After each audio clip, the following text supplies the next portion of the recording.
حضرت صلی اللہ علیہ وآلہ وسلم ایک بار مسجد میں بیٹھے ہوئے تھے۔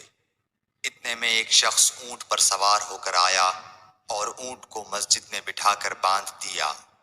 پھر پوچھنے لگا، بھائیو تم لوگوں میں محمد کون سے ہیں؟ حضرت صلی اللہ علیہ وسلم اس وقت لوگوں میں تکیہ لگائے بیٹھے ہوئے تھے۔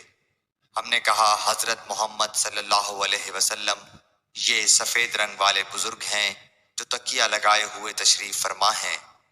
تب وہ آپ سے مخاطب ہوا کہ اے عبد المطلب کے فرزند، آپ صلی اللہ علیہ وسلم نے فرمایا، کہو میں آپ کی بات سن رہا ہوں۔ وہ بولا، میں آپ سے کچھ دینی باتیں دریافت کرنا چاہتا ہوں اور ذرا سختی سے بھی پوچھوں گا تو آپ اپنے دل میں برا نہ مانیے گا۔ آپ صلی اللہ علیہ وسلم نے فرمایا، نہیں، جو تمہارا دل چاہے پوچھو۔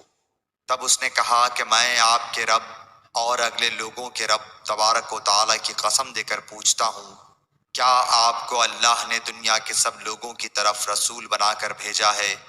آپ صلی اللہ علیہ وسلم نے فرمایا، ہاں یا میرے اللہ۔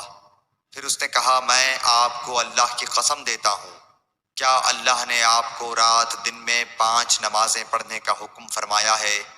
آپ صلی اللہ علیہ وسلم نے فرمایا، ہاں یا میرے اللہ۔ پھر کہنے لگا، میں آپ کو اللہ کی قسم دے کر پوچھتا ہوں کہ کیا اللہ نے آپ کو یہ حکم دیا ہے کہ سال بھر میں اس مہینے رمضان کے روزے رکھو؟ آپ صلی اللہ علیہ وسلم نے فرمایا، ہاں یا میرے اللہ۔ پھر کہنے لگا، میں آپ کو اللہ کی قسم دے کر پوچھتا ہوں کہ کیا اللہ نے آپ کو یہ حکم دیا ہے کہ آپ ہم میں سے جو مالدار لوگ ہیں ان سے زکوٰۃ وصول کر کے ہمارے محتاجوں میں بانٹ دیا کریں؟ حضرت صلی اللہ علیہ وسلم نے فرمایا، ہاں یا میرے اللہ۔ تب وہ شخص کہنے لگا، جو حکم آپ اللہ کے پاس سے لائے ہیں میں ان پر ایمان لایا، اور میں اپنی قوم کے لوگوں کا جو یہاں نہیں آئے ہیں بھیجا ہوا تحقیق حال کے لیے آیا ہوں۔